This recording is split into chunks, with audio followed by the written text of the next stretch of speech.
Hello again, Mountain View Bible Camp friends, and welcome again to the Mountaintop Advent series. As we continue to read Love Came Down at Christmas by Sinclair B. Ferguson. Today we pick up chapter 4. Anyone for patience? Love is patient, 1 Corinthians 13, verse 4. A colleague once told me a very embarrassing experience. He had flown out of town for a speaking engagement. The flights were badly delayed, and so he arrived at his hotel very late and exhausted. The young man at the reception desk asked for his name, looked for his reservation, and after a few minutes said apologetically, "I'm sorry, sir, but there's no record of a reservation in your name." It was the straw that broke the camel's back. More pointedly, it destroyed the theologian's patience. He flew off the handle. Eventually, the young receptionist found him a room and asked my friend to sign the paperwork. He wrote his name and then the address of the well-known theological seminary where he taught. The young man looked on in amazement and gasped, awestruck, "You're really Professor so-and-so?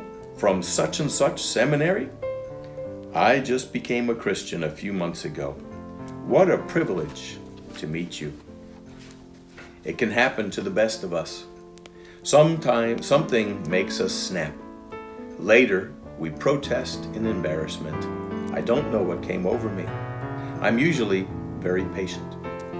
But that's not true. It is just that we have never really been tested. Only impatience-stimulating situations show whether we are patient or not. The Christmas season will present plenty of opportunities to test our patience. Packed trains, traffic jams, crowded shops, orders we made on websites arriving too late or without batteries. Not to mention difficult relatives or overexcited children. In the course of his teaching on love, Paul now turns from negative to positive characteristics of love. It's interesting, don't you think, that he begins with patience. The English word patience can be used to translate several different words in the Greek New Testament. Paul's verb here means to be long-tempered. He seems to have associated this with humility and gentleness. It shows itself in the way Christians bear with one another. The Bible contains some great examples. A quarter of the book of Genesis is devoted to describing how God developed patience in one man. The story begins with a naive and impatient 17-year-old boy who then experiences 14 years of suffering, injustice, and disappointments.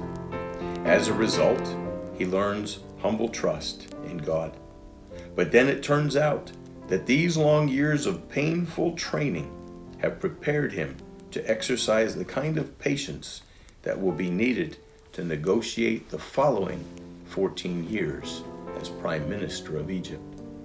Now he has the wisdom to manage 7 years of bumper harvests in order to cope with 7 years of famine. The young man's name was, of course, Joseph, and his story is told in wonderful detail in Genesis 37 through 50.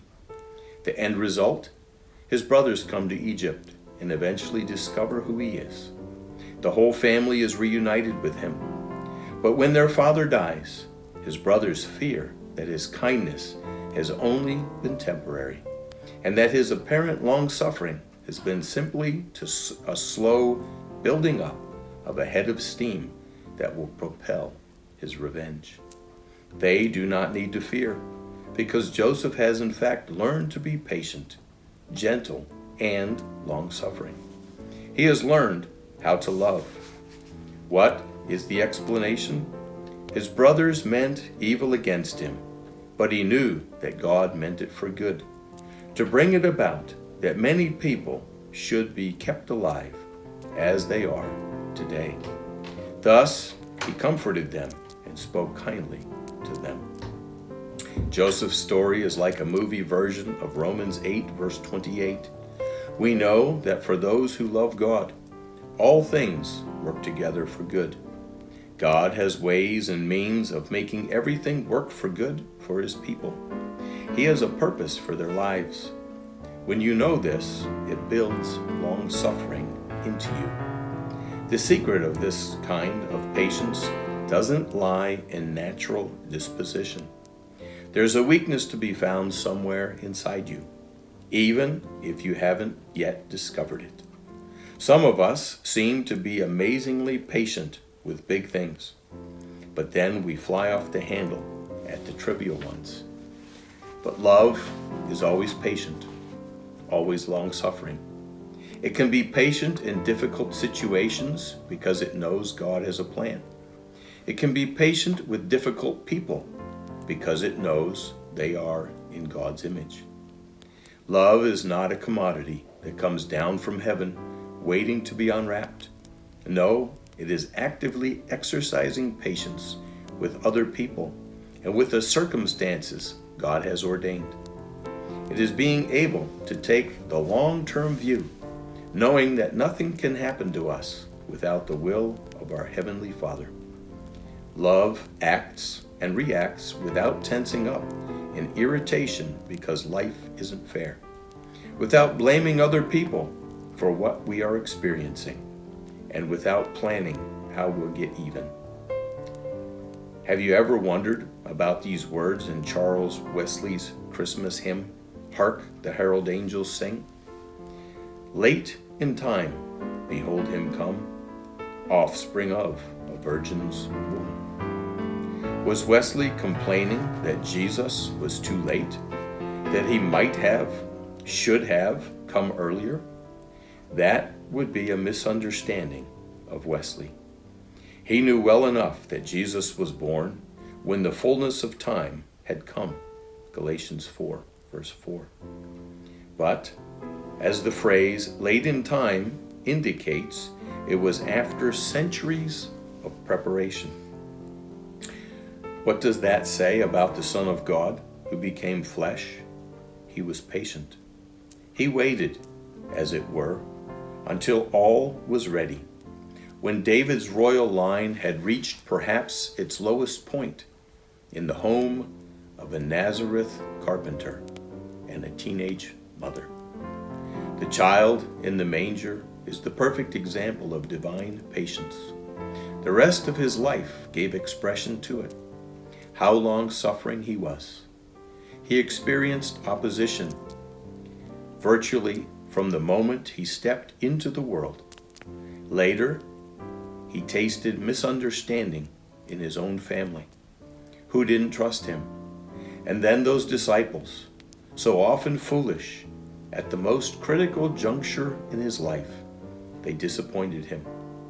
"Have I been with you so long, and you still do not know me?" Jesus asked Philip. "Could you not watch 1 hour?"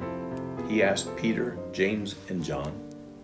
And then, on top of it all, there was betrayal by a man who had broken bread with him a matter of hours before. Then an illegal trial, false witnesses, a judge with no moral fiber, a wrongful conviction, and then the spitting, the abuse, the humiliation, and the shame, and the agony of the cross. If you want to know what patience is, what long-suffering looks like, all you need to do is read through one of the Gospels. Yes, love is patient. Jesus was patient. And if the Lord of loving patience lives in you, your love will be patient too. But there's more. For if you think about it, the greatest illustration you know of his long suffering is the way he has been so long suffering towards you. I want to take a moment to thank you for reading along with us today from the book Love Came Down at Christmas. We would like to thank the Good Book Company for graciously allowing us to share this book in its entirety with our followers from camp. To purchase a copy of this book for yourself or for a loved one, please go to thegoodbook.com or Amazon. The links can be found in the description of these readings that we are sharing with you. If you enjoy this book and want to learn more about the author or further publishings, please like or follow The Good Book Company on Facebook, Twitter, or Instagram. We trust you have a safe, joyful, and wonderful holiday season.